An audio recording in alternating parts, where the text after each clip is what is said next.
Mentioned Steph Curry, and yeah, we'll see how much of a backseat he takes, if at all, to Kevin Durant. But we've seen also in the past finals appearances, he has not performed like the regular season MVP, Steph Curry. Why do you think that is, and why might that change this year? I think last year a lot of it was the physical part, Michael. Quite frankly, I mean he was hurt in that Houston series, and I don't think he ever got right. And then I think it's you're playing in the NBA Finals. There are a lot of alpha dogs and some people who think they're alpha dogs, but when there are a lot of alpha dogs out there and one of them is hurt, everyone pounces.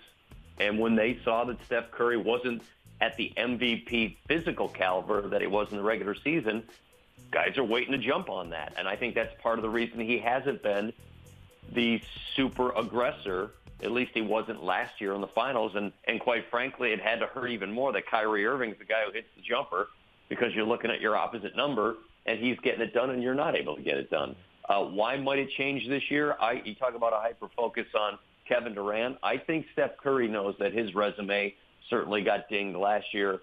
As great as the regular season was and as great, you're a unanimous MVP, and yet you fall short in the greatest moment. I think there's another hyper focus, and it's on Steph Curry. And I think this could be the year because it is personal. I think these teams professionally don't like one another.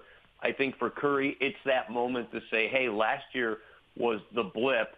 The reality is what we did in 2015 and what we hope to do this year. So for me, I think Steph is as ready as can be. And of the matchups, and we can point to a number of them, I think the Kyrie Irving-Steph Curry matchup is going to be one of the tantalizing ones to watch when this thing tips off tonight.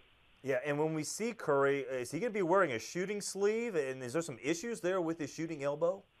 You know, it's funny. I talked to our insider, Monty Poole, about it last night, and he didn't seem – and this is a guy who's been with the team and has, contacts in the organization, start to finish. He knows that he's got an inside information, that type of guy. And he didn't seem to think that it was going to be anything too difficult. He didn't seem to think that there was going to be any issues or problems with what is allowing Steph to be the best player he can possibly be. If he wears one, it might be just to stay warm, stay loose, but he does not think it's affecting his game and the way he can play.